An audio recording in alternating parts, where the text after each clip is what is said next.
A swamp knows all about death and doesn't necessarily define it as tragedy. I kind of wanted to create head movies. Don't go out there. There's something in the mist. It took John Lee. What the fuck am I listening to?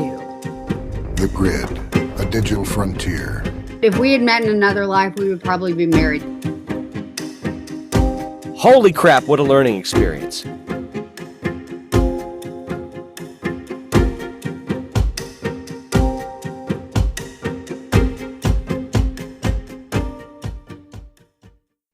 Hey, Book Dragons. It is another episode of the Spine Bookcast with your girl, Lindsay. So we've had a small little hiatus, had to get some more episodes recorded, and today is going to be super fun because I have a new friend. His name is Scott Welnosky, and he is a professional voice actor, narrator, and sound engineer, and he ought to be famous.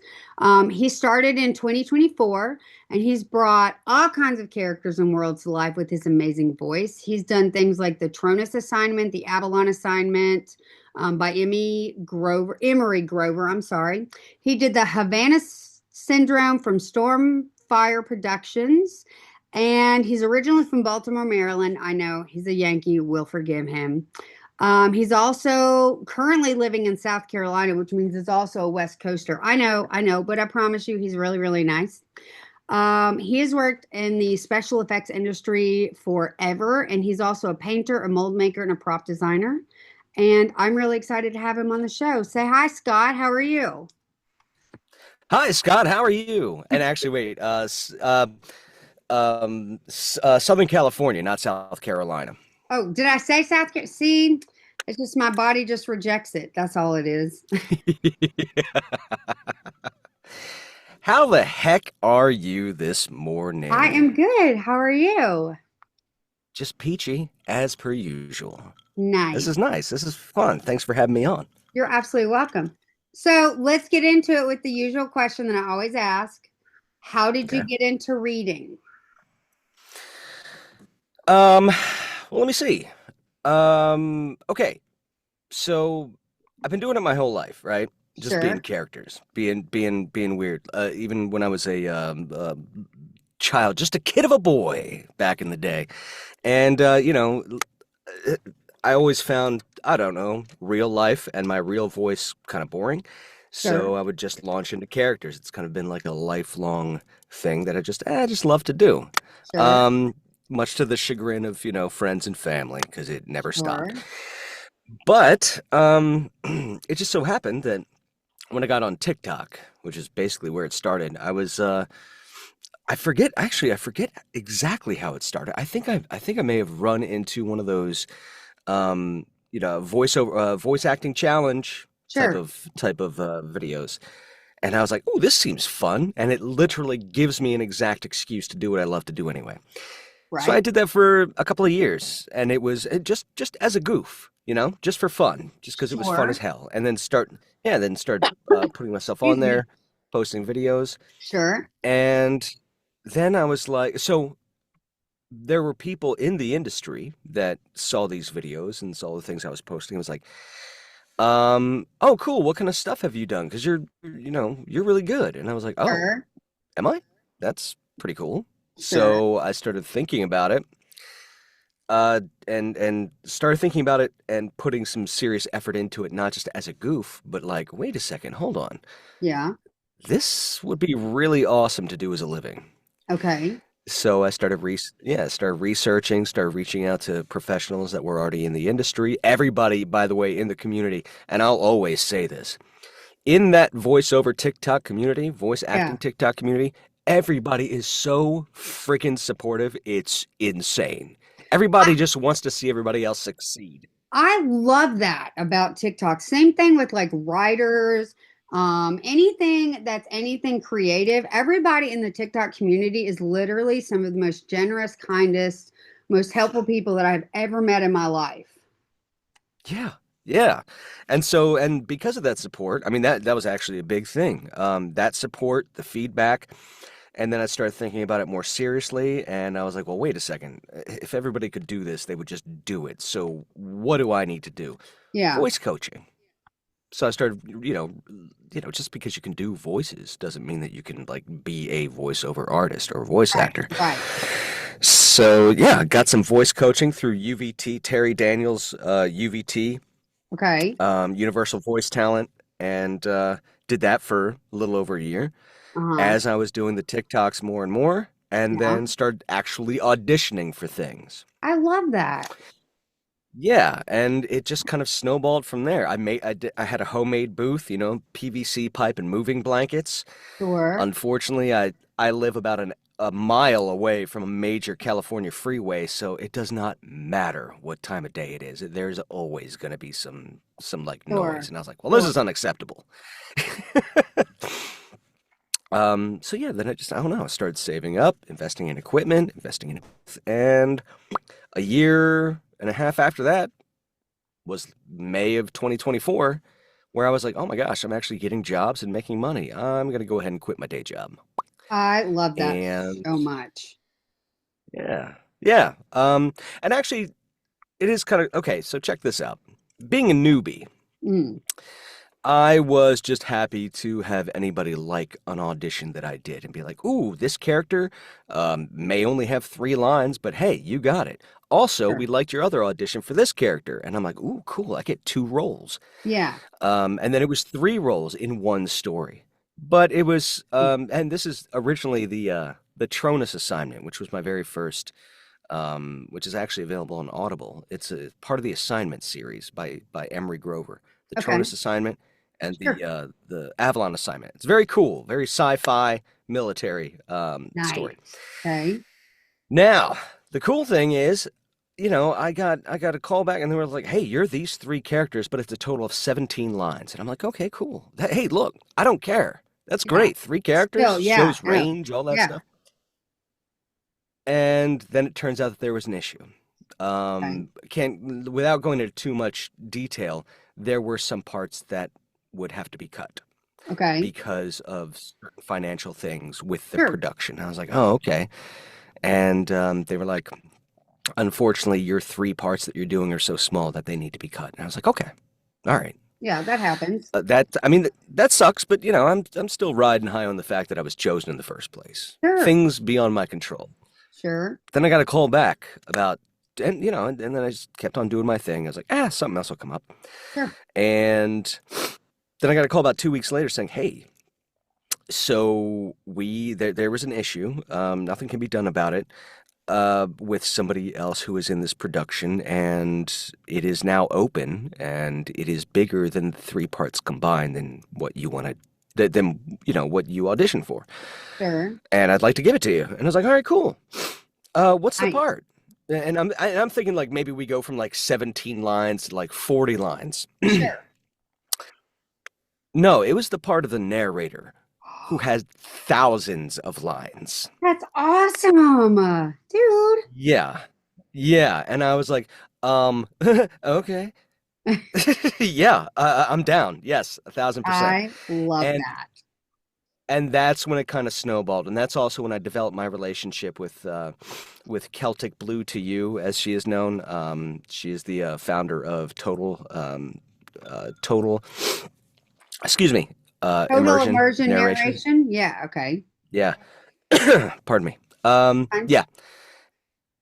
And yeah, we've had a good working relationship since then. And their whole deal is the fact that honestly, for standalone voice actors, voiceover artists, narrators, Yeah. it can be kind of intimidating because you are your own small business, Sure. right? I mean, Sure. most people do not have a team of employees. It's you. Yeah. And it's going to be up to you to make it work. You get out as much as you put into it. Oh, absolutely. I think that can be said with anything that you do, though. Yeah, for sure. Well, what Total Immersion does is basically reaches out to talented people. Hey, we have authors that need audiobooks, and Sure. those audiobooks need talented people.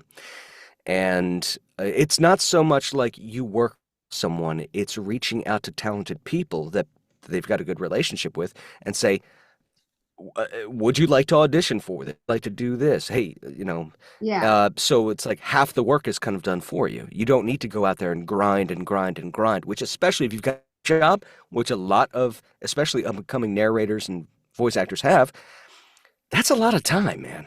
Oh yeah, no, for sure. So- yeah. So that's what they do. And I love it. I do Yeah, love it because just because you're a great voice actor doesn't mean you're a great salesman. sure. Uh, No, yeah. you know, I think most creative people tend to lack in the selling their own self. Not very I many people can do that. 100% agree. Most artist mentalities, by no fault of their own. It's just the way, serious artists' brains Sure. work. When it comes to the practical stuff, they're like, ugh, Yeah. I either don't know what to do or I would rather spend that time being creative. No, totally agree. Totally agree. I mean, What's I think there's a reason the term starving artist has existed forever, Oh and I yeah, think for that sure. might contribute to it. Yeah. So what's one of your favorite projects that you've ever worked on? My favorite, let me see. Actually, all right, this is not a cop out, I promise you. Okay. Okay, so I still consider myself to be a new guy. I just Okay. celebrated my first anniversary of being a voice actor professionally on the Sure. 23rd of May, and Sure. and it has been growing and growing, and any any independent business is going to start off slow. Sure. Um, but if you start doing things right, you will see it increase, which I have, and I just want to keep on going and going and going. That being said, in this first year, I think I did 5 professional projects, Nice. and all of those projects I really kind of love equally for absolutely completely different reasons. Sure. Um, I do have to say though, Yeah. I wanted to be a voice actor, narrator, voiceover artist. What I did not necessarily anticipate. Wait, hold on. Technical issues. Are you there? Yes, no, I'm here. Can you hear me? Okay. Yeah. That was on me. That was on me. Okay. Um, Get it together, Scott. Gosh. I know, man. Come on. It's early. Oh my gosh, it's only 9 o'clock in the morning. Um, but what was I saying? Oh yeah. So sound engineering was not necessarily on my radar as Right. far as doing it professionally. Sure. So what I was doing before I started doing it full time, I was putting projects together myself just to Okay. show range, just to show, drama, Sure. storytelling ability, things like that. And in doing that, I started learning a little free program called Audacity. And I was like, Oh, that's this what I is use on my fun. podcast. Oh, nice. Okay, great. Yeah. It's easy. I don't need anything more. A lot of people might purport like, oh, but this one is so much better. Yeah, I understand that. It's probably true. But I don't need All that. anything extra than what Yeah, thing yeah, is. yeah, Yeah. yeah, exactly. So I started putting together projects with not only me voicing the dialogue for however many characters there might be in that particular story, but Sure. also being a huge friggin' movie nerd as I Uh-huh. am. I kind of wanted to create head movies. So I was like, all right, well, started looking up, websites like Upbeat and things like that, Sure. where, Sure. free sound effects, free music, Sure. and I would make these little head movies. Yep. And so when I went to Celtic, who's the head of Total Immersion, I was like, hey, by the way, I got on the Discord and whatnot, and I was like, hey, I don't know, I'm pretty proud of this, and I wanted you to just hear it and give me feedback. Sure. And they were like, yeah, sure, absolutely. And it's because of that. So apparently I had a knack for it. I Nice. mean, look, if I was proud of it, then Sure. that means that it's probably pretty good because I will tear something apart that I've created and be like, that's not good Oh, enough. same, absolutely. Yeah. Yeah. And so it turns out that when I did Clint Baker's first audiobook for his first written book called The Mhm. Worshipped Around Reality's Bend, Mhm. Celtic goes, oh yeah, and you're going to be the engineer. And I was like, what? And they go, yeah, I mean, look, I heard what you did, and you are already like you are above and beyond what I've dealt with before as far as actual like self-professed sound engineers, because at that point I did not consider myself one. Sure. And I was like, oh, okay, sure. Turns out that Clint's book is not just taking and it's an ensemble cast too. Okay, so I think like I could be wrong, but I'm going to be in the ballpark of saying like 14 voice actors throughout this entire book. Okay. Turns out though, it's not just making them sound good, cutting, pasting, splicing, pasting it for like dramatic effect. There were battle scenes, there were environmental effects, there were sound effects. It was literally what I was doing for fun and to grow, like, as an artist, except that now I'm being paid for it, and it's not my work, it's somebody else's. So of course I got a little stressed out. Oh, but sure. Holy crap, what a learning experience. Oh, I bet. Like, yeah, it was amazing. So because I can listen to that and be immersed in it, even though I've heard it 1,000 times because I put it together, made these battle scenes, sure, and like I get chills. I think so. Overall, that's probably the one that. God, what a totally long-winded answer to your very simple question. It's not a simple question.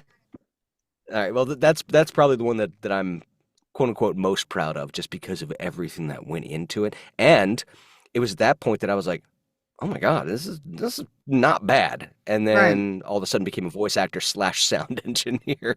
And I honestly, I love them both for completely different reasons too. I love being an engineer, because I know that when somebody else hears this for the first time, if you close your eyes, you sit back, you pop some earbuds in, you are in a different world. And I will make everything that I'll do anything that I can do to make that happen. The first audiobook that I ever heard that ever was like, okay, I could actually be in this world was The Mist by Stephen King, because he wanted you to wear headphones because you could hear noises on one side and then you would hear noises on the other. And so it was very immersive. That is the first book that I ever heard that it was like, what the fuck am I listening to? Oh my God, I've never heard the audio version of it. I've only read the book and seen the Oh movie. my God. It's one of those where you're sitting there and you hear things slithering behind you, and without even meaning to, you will turn your head. And then my God, I love that so much. What the crap? But no, and I have to say too, a couple things about Scott that I really love. So Scott and I have decided that if we had met in another life, we would probably be married, because we agree on so many nerdy things. It's ridiculous. But the one caveat that nobody else has ever been on board with me except for Scott is the movie Tron. Tell them what your sound booth is called. I nearly lost my freaking mind. Not only is it called it, but look, I couldn't just call it that without also getting a custom poster made. Sure. It is called The Grid. Which, if you know what Tron is, that's like a whole thing. Yeah. And not only that, what's cool is that the poster, I'm sorry, I didn't have it made. I was going to have one made. I just stumbled on somebody who already made it. I think I got it on Etsy. Okay. It's, if you know the old 1982 Tron, the grid, like the light cycle arena, which is basically just black with white, with white grid squares. Yes. Throughout the whole thing. And then in a Tron-esque font, in the blackness on the poster, it just says The Grid. If you didn't know what it was, you would have no idea it was Tron. Yeah. As soon as I saw the picture, he didn't even have to say it. I knew exactly what it was. Yeah, so whenever I need to, not necessarily escape from reality, but to be honest, this is my favorite place to be. Sure. Scotty's going to go into The Grid. I freaking love that so much. You are the only person that knew what that tattoo on the back of my neck was too. I've had to explain it to everybody. And everyone's like, what's that? It's exactly what you think it is. Yeah. And I was taking a shot in the dark. I was like, there's a 50% chance I'm right about it being an identity disc from from I Tron. wanted to Yep, do that's one exactly really what it is. big on the middle of my back, and my tattoo artist was like, "That's a waste of space. Just do it on the back of your neck." I'm like, "Fine." Waste of space. That's what I said. Come on. Well, wait. If you do the especially, well, actually, it doesn't matter if you do the old school one or the I new did the school old one. school one. Right. And then you got to figure, you put whatever color you want brilliant in those lines that go around, the rings that are in the middle of it. Mhm. And then the rest is, just kind of like maybe shading and hard lines and Yeah. your own skin tone. Yeah. Come on, that would pop. That's not a Oh, waste of right? space. No, it was so awesome. But it's By in the the way, back of my neck. if you got that done, what color would it be? Oh, my blue. It would be blue. Okay. Mhm. Very good. Without question. No, blue. Blue is my favorite color. Greetings, program. I love that movie so damn much. And I remember when they said that they were going to do a sequel, everything in my body screamed, no! Because, you were the same age as me. So we had Star Trek, Star Wars, and Tron. That was our three big Yeah. movies, right? And not that I don't love Star Trek and Star Wars. I have a Star Wars tattoo. My daughter's going to pick out a Star Trek tattoo, but Tron. Yeah. And so we went Yeah. to go see the movie, and I remember seeing the movie theater, literally praying, "Please don't fuck up my childhood. Please don't fuck up my childhood.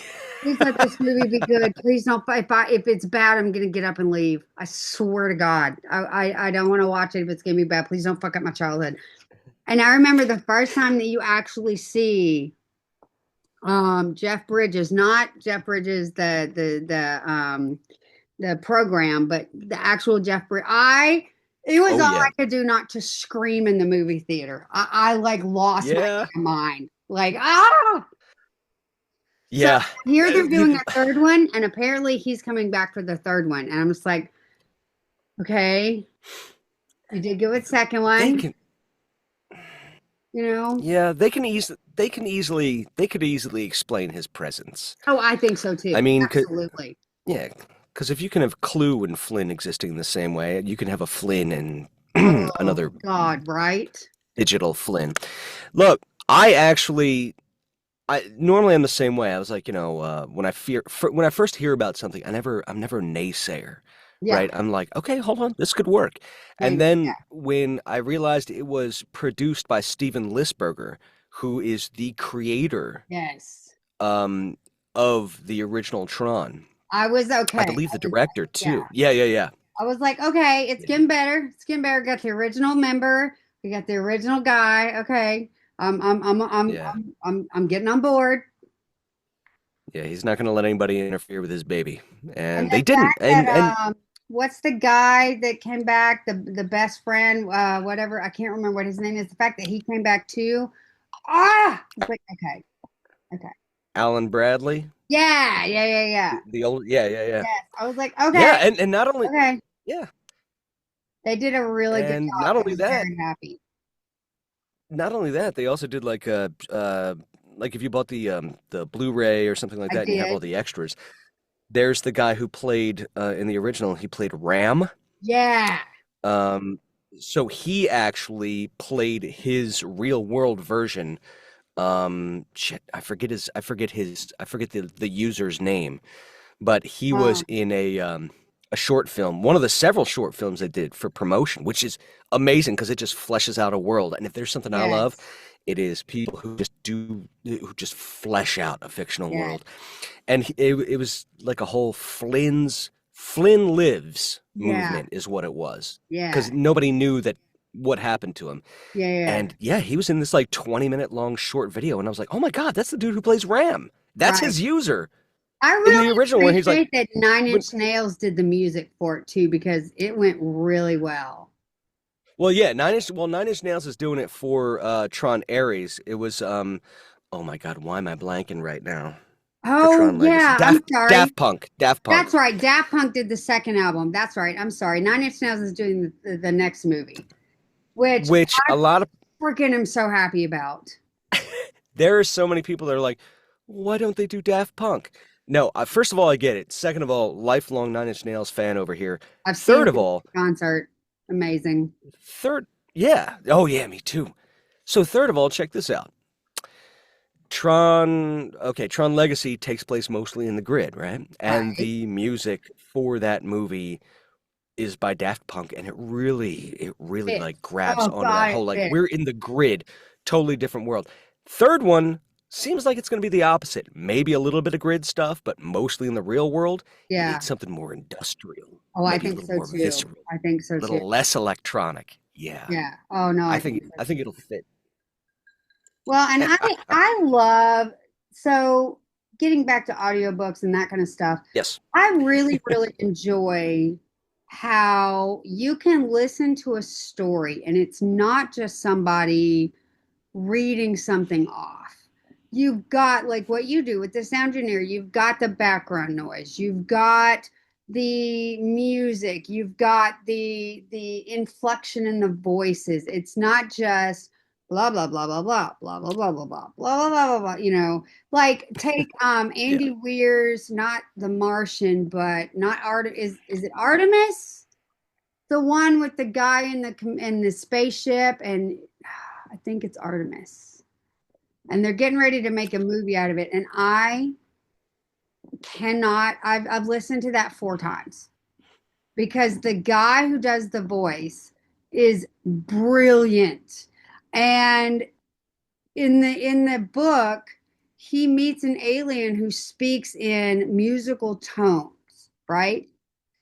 So to sit there and listen to this audiobook, when you read it, all you see are the musical notes. And I remember thinking, how the hell does that translate? What would that sound like? All I'm looking at is sheet music. I don't even I know was if going to say read music because I do yeah. not. So I can. So I can Oh, okay. kind of like hear it, but it still is like, but what would that look like if you didn't know how to read music? That would just look like a bunch of random notes, right? Well, so then I got to listen to the actual story. And in the audiobook, they actually have someone doing musical notes. And I don't know how they managed to do it, but they managed to make musical notes and give it in a personality inflection.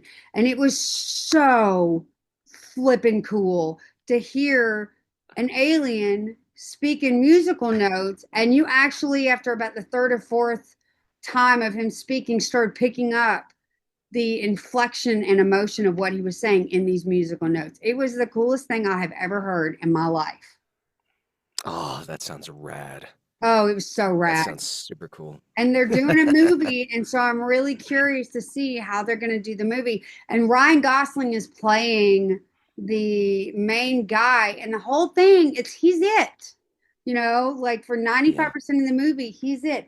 You get a little bit of like backstory, and so I think casting is going to be really important. And everybody got mad that it was Ryan Gosling, and I'm like, no, if you listen to the audiobook, I can see Ryan Gosling being the perfect person for this role because he's not the everyman, the hot actor guy. He's the everyman who he didn't even want to be on this trip in the first damn place. You know what I mean?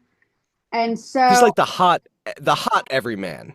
yeah, he's the He's in guy who's between. like, Yeah. I'm not going in space. Have you lost your mind? And then he wakes up in space, and you're like, what the fuck? Yeah. Mm-hmm. And it's I laughed several times in this. Oh my God, the book made me laugh. Because it's the same thing as The Martian, where the opening line in The Martian is, I am so fucked. Any book that starts with something like that, it's like, okay, this is gonna be good. Like, what Immediately did you drawn do? in. Yeah.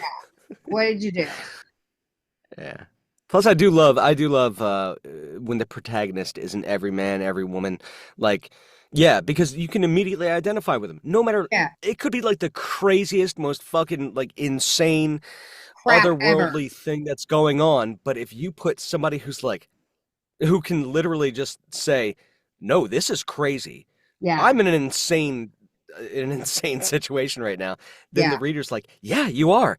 How are you going to get out of it? Let's go. Come on." Yeah, for sure. It's definitely one of those. Wait, what? No. Yeah. And I That's why love when Indiana you're Jones is one listening of my favorite characters ever. to. Indiana Jones. Oh my God, Because yeah. He's not looking to see people's faces melted off. He's not looking to actually No. hold the Holy Grail in his hands.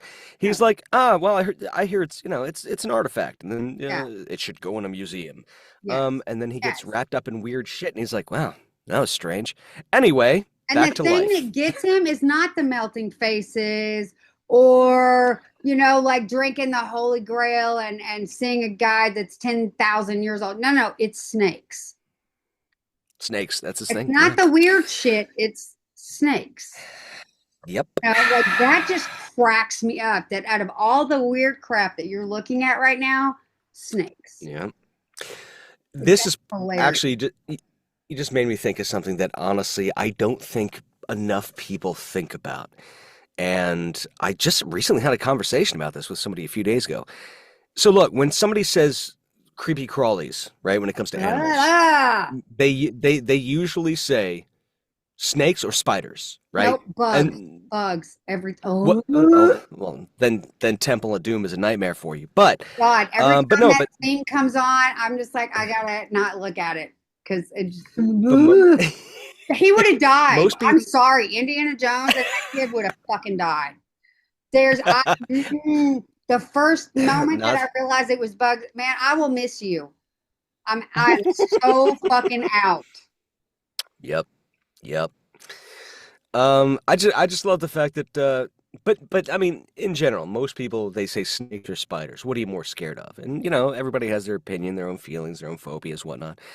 I just love the fact that in Raiders of the Lost Ark, there were like 20 tarantulas on Satipo's back, about 8 tarantulas on his own, and he's just like, and he just takes it, and he's just like wipes them away, and they fall. He could not give less of a shit about these spiders, but one snake, and he's like, it freezes up. I love that.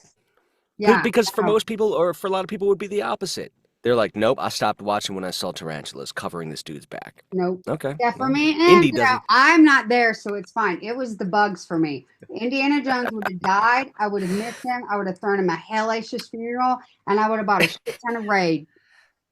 There you go. A shit ton of Raid. I'm sorry. And then enjoyed some. There's. I remember even sitting in the movie theater with my dad watching that, and without meaning to. Oh hell no! And I knew from the first crunch, I'm like, this is going to be bugs. It's going to be bugs, and I'm going to want to leave as fast as humanly fucking possible. Oh, that's good. Nope. By the way, all I can think about right now is I did not realize that there was an audio version of The Mist, and I really want to listen to it now. Oh God, it is so. It was when like things still came out on like CDs and stuff, Mm-hmm. And those people that don't know what that is, it's a little disc that you would put in a player, and you would have to play and stop and rewind. Yeah. It's like a DVD, except for one C and one less D and V. Yes.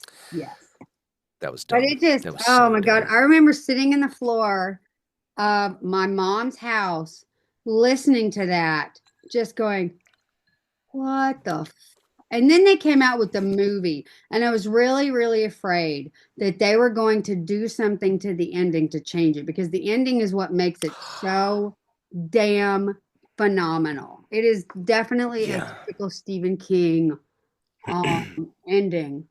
So speaking of that, is there a Stephen King book that you wish you could narrate?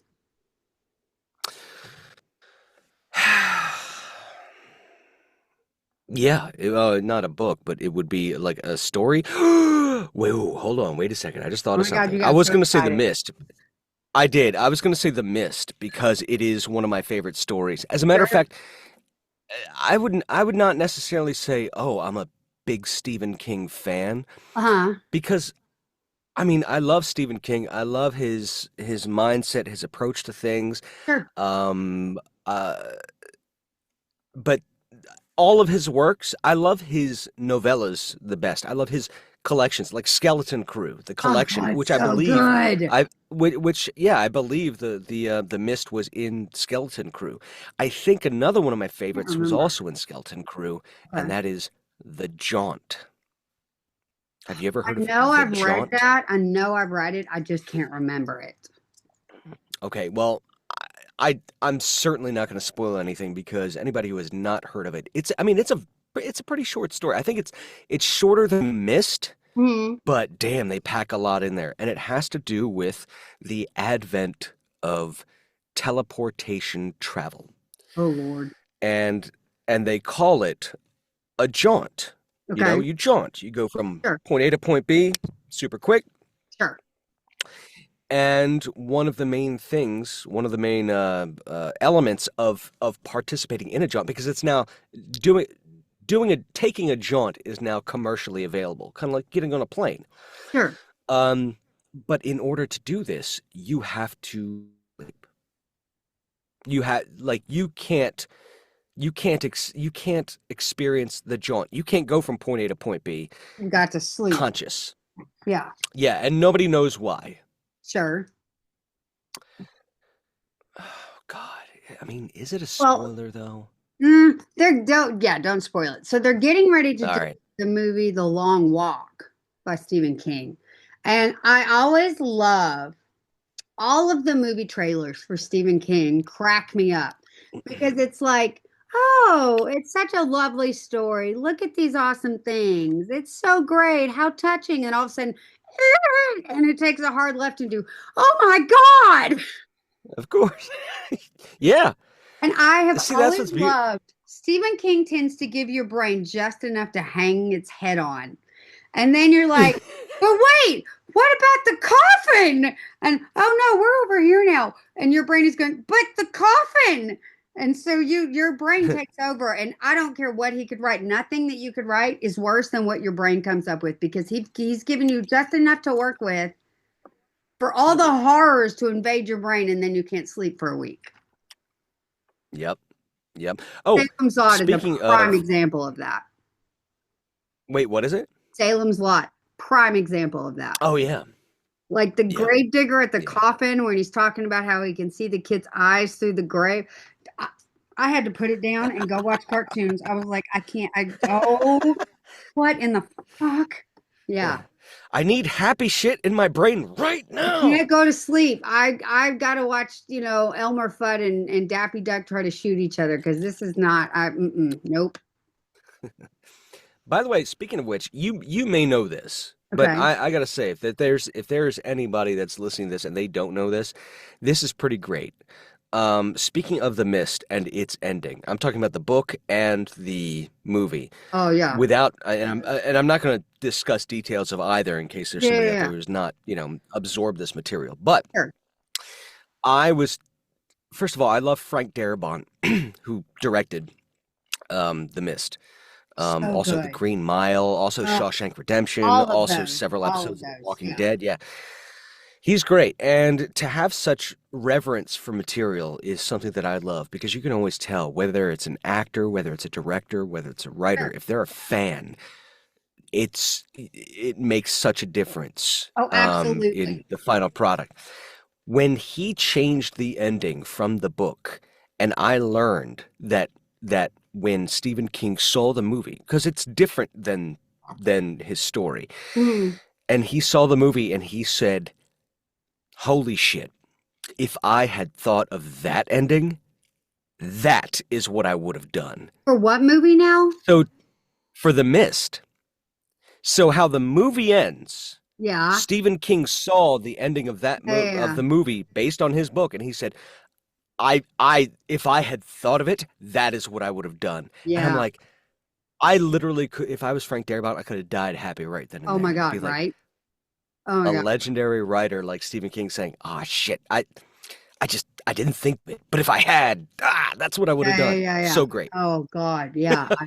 Well, and I think too, I agree with you that I think when either with audiobooks, with just movies, TV shows, whatever, if it's based on a book, I feel like you can absolutely tell if someone really appreciated the source material. So, like I read Where the Crawdads Sing, and I'm not from North or South Carolina, but I've been there both times, and I like many times I've been to both states, and I flippin' love both of those states. With just like if I could afford it, I probably would have lived there because they are so. It's just It is a beautiful, beautiful, like the land, the culture, just the foliage, all of it. It's beautiful. It is a beautiful piece of land.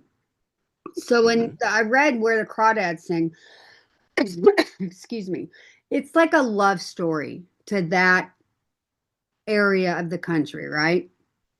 Because Okay. the foliage and the nature and the swamp and all of that, it takes a mass part of the story. Okay.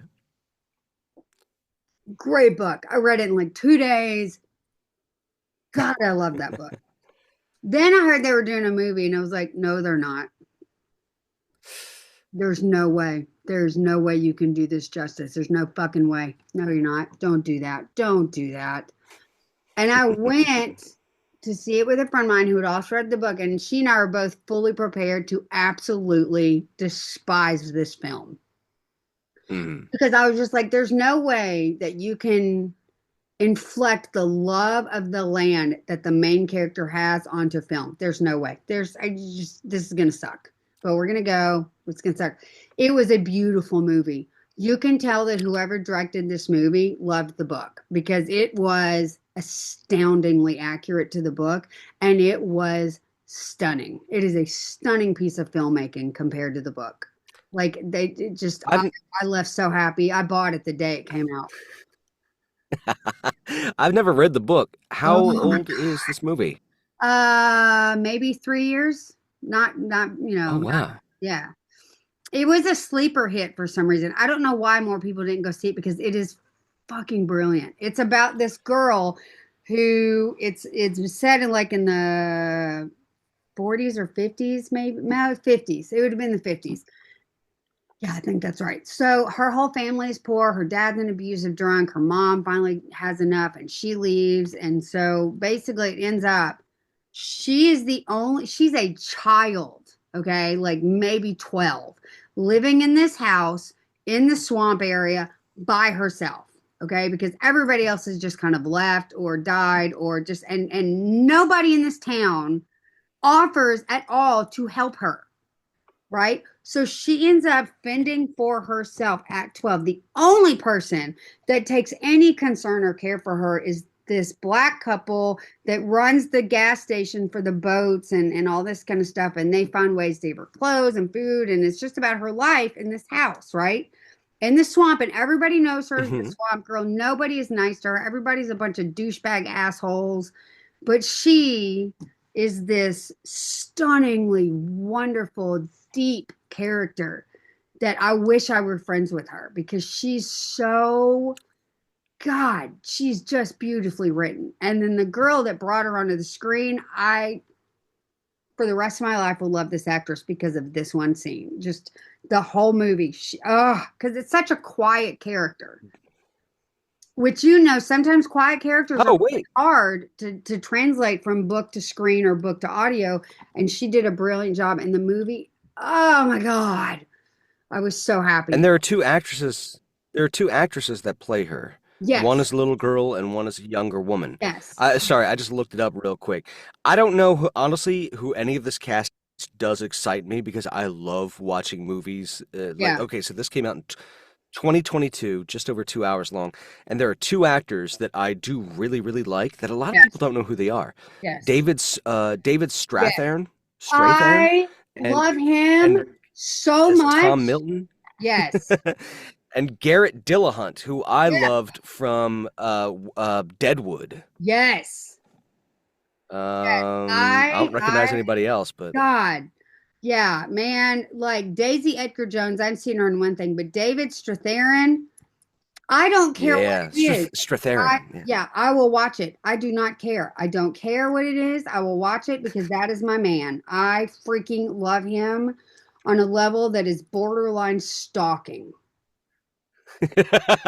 You know, it's great. I love the fact that most people probably know him from the meme, the Jason Bourne meme. Yeah, no. Um, I have seen where him in just a ton oh of my different God. things, and I cannot even begin to explain how much. If I see him in a movie, it's a guarantee I'm going to go watch it. I love it. Like done. Like whatever. Let's do it. I'm going. Yep. He plays a bad guy. I don't Well, care. I don't care. Don't care. yeah. Yeah, he's played a bad guy half the. Oh my God, it's on Max. Okay, I have Max. Oh shit, it's also on Hulu. Yeah, okay, I'm gonna watch it. Yeah, I know. I'm probably going to rewatch it today now that we've talked about it because, yeah, I went in there. And I will say, because I think that you probably figured me out by now. So I'm the type of person that has no filter at all. Yeah. So, you know, the scene where she has sex with him for the first time and it's literally like 30 Wait, who? seconds? Wait. Who? In the movie, the Where? girl has that, like, that's not really a spoiler or anything, okay? I was gonna say, because if we're talking about this movie, I have not seen it yet. No. Okay, so it's not really a spoiler. It's not a spoiler. Okay. It's not a big deal. Like even implies it in Okay. the preview, so it's not a spoiler. But she ends up having sex with him, and it literally lasts 2 seconds. And I was sitting there with Jessica, and without even meaning to, because it was dead quiet as everybody's watching what is this first time for her, and he's a douche, and and without thinking, went, okay, 2 Pump Charlie, Jesus, slow down. The entire theater burst out laughing. Oh, you said this in the theater? Yeah. Literally the entire theater. And I immediately was like, oh shit, I shouldn't have said that. But then everybody else started cackling hysterically. So I knew it wasn't just me that thought that. That's amazing. And literally all of us are just dying with laughter because everybody was like, wait, seriously? Yep. And the look on the actress's face when it's done was just like, what? See, you are everybody else's intrusive thoughts. They all wanted to say it, but you were the only one who did. It was out of my mouth. It didn't even look at it waved at the filter as it went out of my mouth, It's like, shit, I shouldn't have said that out loud. No, wait, everybody else is laughing. Okay, we're fine. Nice. I'm actually going to watch this today. It is a beautiful, beautiful movie. Being such a movie nerd as I am, and that doesn't just mean like, I'm not like a foodie when it comes to movies. I don't like watch every single one that comes out, and I definitely don't critique them. I usually, oh God, that's pretty contentious. I'm not sure if I should. I pretty much love or super duper like every movie I see, pretty even much. The ones that people are like, ooh, that's garbage. I'm like, yeah. No. You're looking for things to not like about it. I'm just sitting back and soaking it all in. And then what is your favorite genre of movie? Oh my God, that is a question that is impossible to answer. I will say this. Oh God, no, I can't. Yes, you can. I can give you my top. I can give you my top 3. All right, top 3, go, and I'll give you mine. Okay, and I also have something to say about one of them, because I'm not normal when it comes to this genre. I love. Fuck. Come on with it. How about this? I love all genres, but all 3 of them. Wait. Do a build up. I don't know, because the top 3 could change, but I have something to say about horror, which is one of my, because I love all of them. Sure. Okay, I'm gonna transform your question into a different question. Okay, I'll allow it. Because I truly don't have an answer for your original question, because it's a slot machine. Certain things will pop up, certain things will be my favorites. Sure. They'll all align. I love horror, and I'm not separating it like psychological horror, body horror, slasher horror. I'm not doing that, because I love horror so much, and I'm almost always disappointed because there are very few things that scare me. Sure. That being said, though, and anybody who listens to this who actually knows me in any capacity would be able to confirm this. The weirdest things scare me. Oh, so yeah. No, me visually, too. But what I mean by that is, so visually, you could show me anything, and I'll be like, that's pretty cool. Okay. I won't be scared. Yeah. I'll be like, that's pretty cool. what really fucks me up is distorted voices and transmissions. So I can tell you parts of certain movies that have really fucked me up and like kept me up for nights. Okay. One of them, okay, so Event Horizon. Not the best movie in the world, kind of a cult classic. Don't know if you've seen it, but there's a scene in there when they recover audio footage first, which is unintelligible but sounds terrifying at the same time. Oh God. Yes. Yeah. Oh God. And then just a combination of screams and technical distortion and whispers in the front of the audio. Really bad. It does get, and then they find the video version of it, which is just so much almost as yeah. It's just as terrifying. Let me see things like, oh, you know what really fucks me up? The Mothman Prophecies. Holy crap! Or the Mothman that movie Prophecy. Is creepy. The movie is just dripping with atmosphere. Atmosphere. Yeah. And I don't find it creepy that the Mothman exists. What I find creepy, and really this actually did keep me up for days, is when he has when Richard Gere's character has a conversation. Has a conversation with him, right? Oh my God. Yeah. And it's not that it's particularly scary, but the Mothman just kind of Oh my God. Yes. The disembodied voice. And he's testing him, and he's like, okay, well, you know what's happening with me right now, even though we're on the phone. What do I have in my hand? And it just goes, chapstick. And I was like, oh God, fuck you. No, I don't like it. I don't like it. Just nope.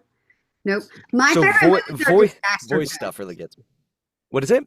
I love me a good disaster movie, and the worse it is, the better. Like, oh, it's time for the rousing speech. It's time for the implausible, saving, like hacking an alien spaceship with a laptop. Jeff Goldblum. Yeah. Give me. I mean.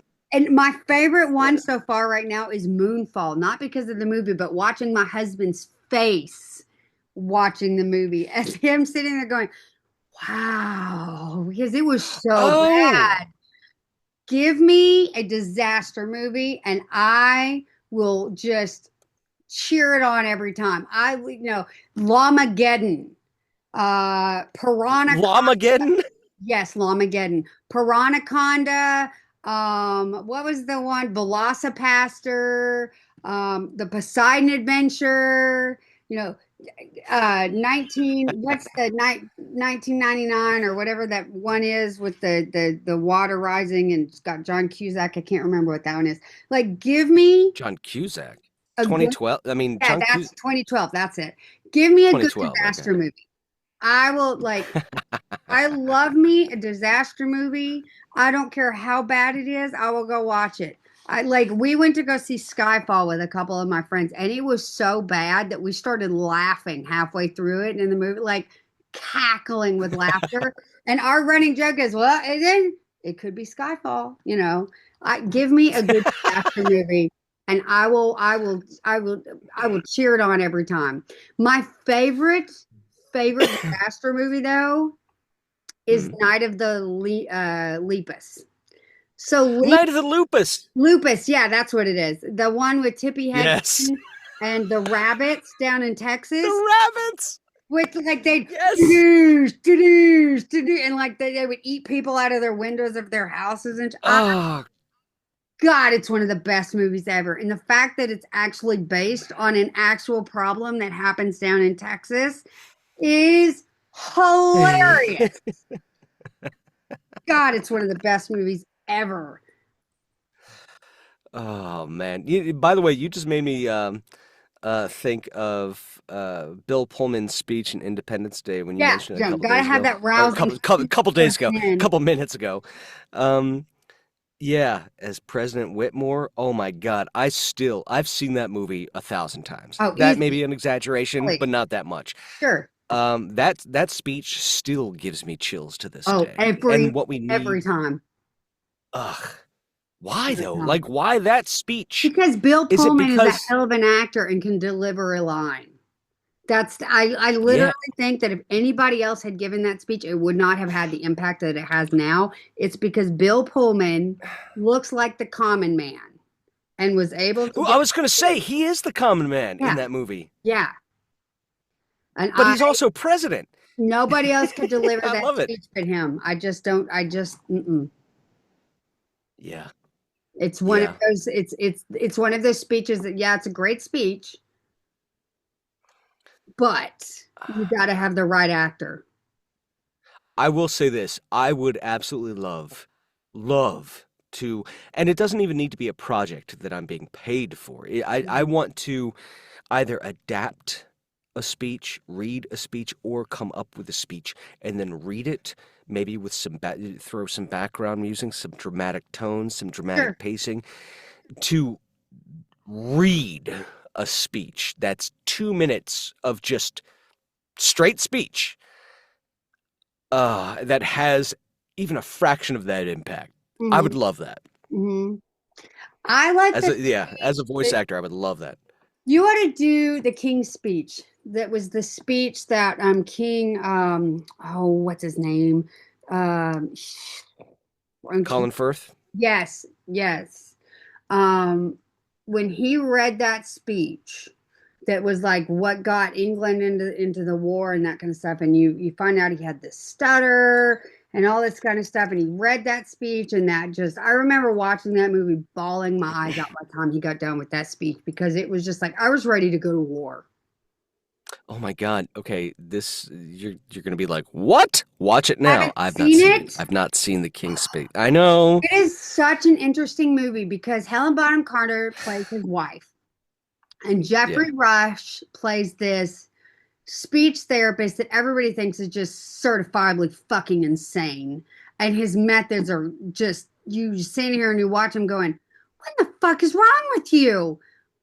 But the whole thing is to gear this king up who has a severe speech stutter, right? And he really did it for life. Terrible stutter. Just, God, it was awful. And Colin Firth just does this tremendous job at the anger at himself that he can't do this because his mouth will not work the way that he wants it to work, and the frustration of doing this, but he has to give this speech because England is on the cusp of war, and this is the speech that's going to motivate everybody to get on board and do the damn thing, right? And so when you finally get to the speech and the scene where he says it, by the time you get to that, when he gets done, you're like, yeah, let's go. I want a weapon. I'm ready. We're going to fight. We're going to kill some shit. Nice. It's just so good. I'm ready for war. Yeah, it's such a good scene. And it's very quiet. But by the time he gets done, you're just like ready to pick up arms and do the thing. You know what's funny? Check this out. I don't know. I think this just popped in my head because you were talking about how awesome this speech was, and I have not experienced it yet. Oh, you got to watch it. How easy is it for you to cry at movies? Before my anxiety medication or after my anxiety medication? Because I tell you, it's so funny you say that, because before I decided to actually go on anxiety medication, I would watch Grey's Anatomy and I would cry every single episode without fail. I thought that was the norm. I would cry commercials, I'd get all emotional and bawl my eyes out. And then I got on medication about a month into it. I was watching a Grey's Anatomy. It was this heartbreaking episode that was gut wrenching, and I wasn't crying. And I had this, is this what normal people feel like when they're watching this shit? This is stupid.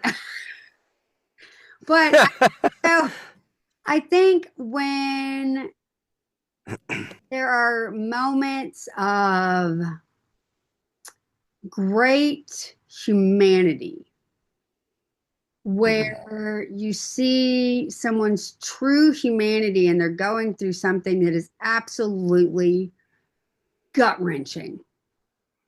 I remember, for example, so the scene, have you seen Wicked yet? Yes. Okay. Yes. It's one of the few musicals that I've seen that I've enjoyed to the Okay. point where I'm like, this is That's absolutely the my most top current one that 3. makes me cry every single time. I've seen the Broadway play and I've seen the movie 4 times. Every single flipping time. Same thing with West Side Story.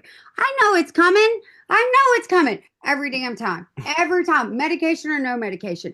When Cynthia Erivo starts the line of something has changed in me, my eyes start prickling.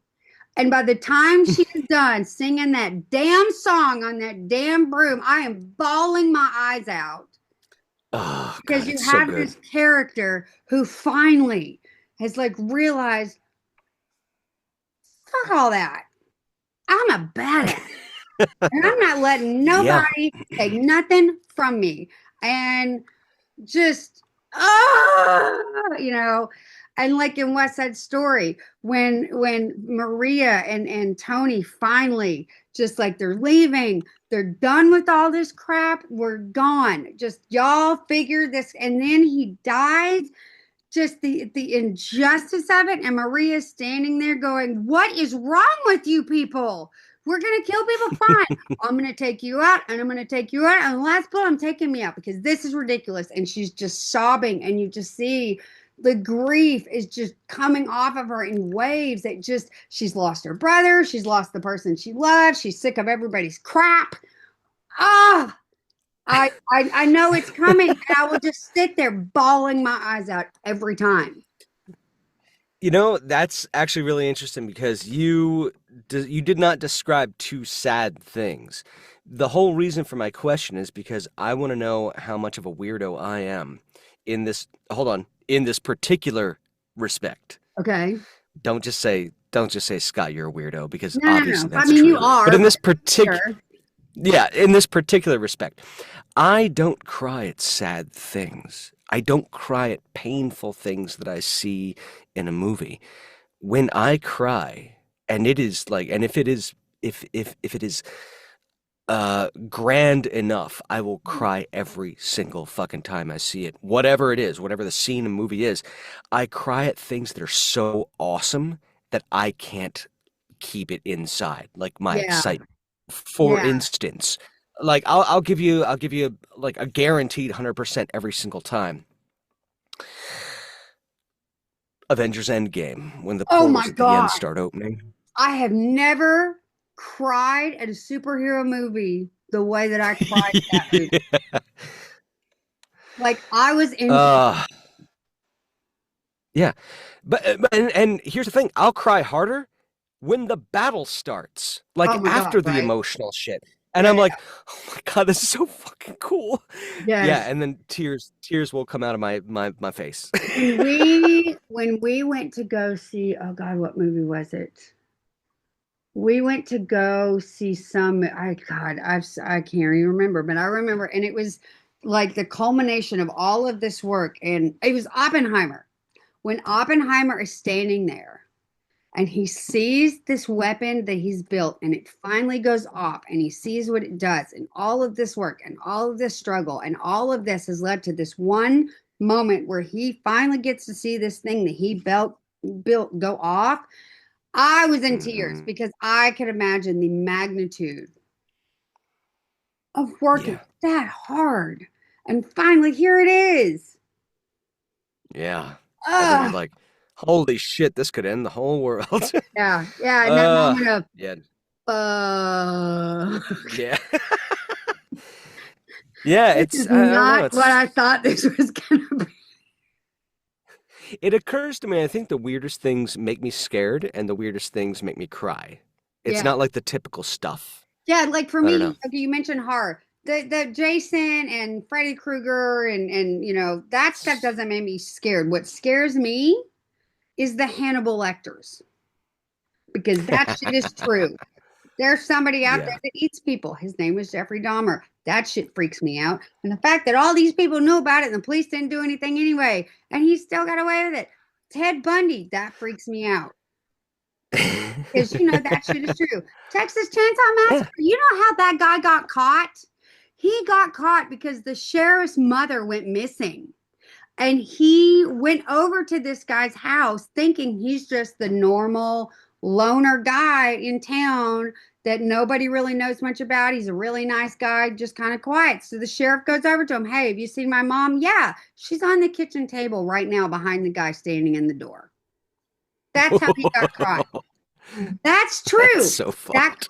yeah, and I did not know that. yeah. So he took the sheriff's mom, and he was just carving her up on the kitchen table.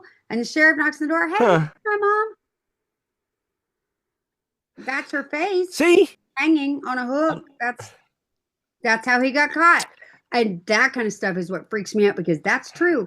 That stuff really happens. That is what freaks me out. Yeah. Yeah. Psych, Yeah, I can see. that shit freaks me out. Oh, yeah. The more like the recent slashers and things like that, even the ones that are, Jump scares. I guess taken from real life. I mean, jump scares will get me occasionally, but like the slashers and the serial killers, they don't really get me because I'm of that No, it's mindset of like coming. I will literally do everything that I can. Look, you may get me, but I'm gonna go down swinging. You might get a meal, but I'm gonna.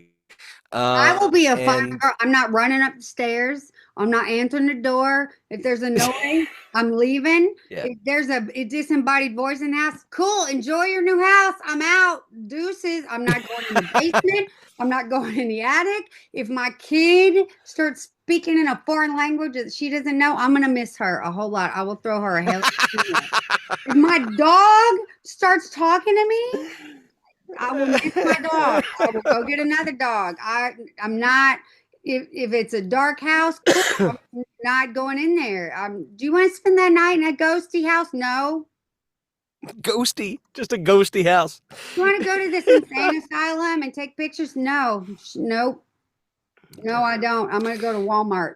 They got lights in there. You know, you know what I found though that like to help me.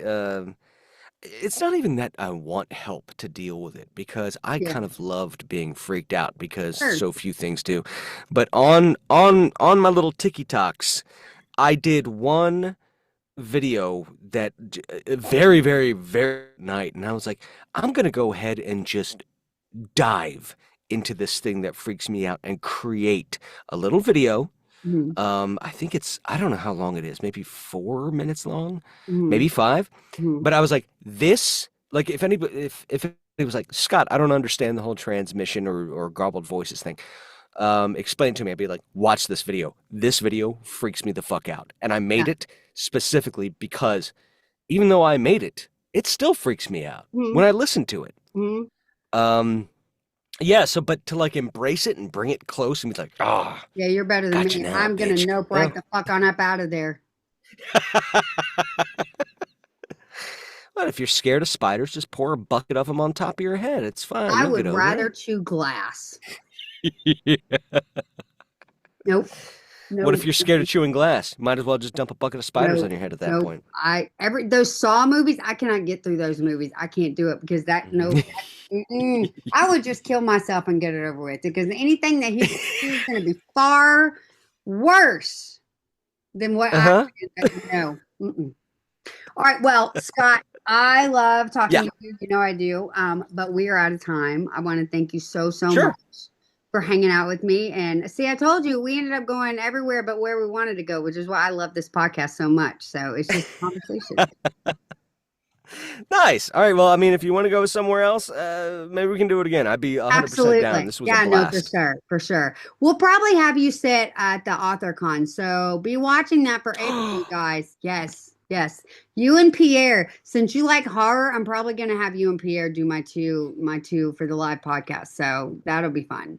Ooh. All right. That sounds nice. All right, you guys. Well, thank you. It's been a blast. Oh, no, I love it. I love it so much. You guys, make sure you like, follow, and subscribe. And I hope you enjoyed this episode. And tune in next week for another fantastic episode of the Spine Bookcast, Chronicles of a Bookshop. Y'all have a great day. Bye.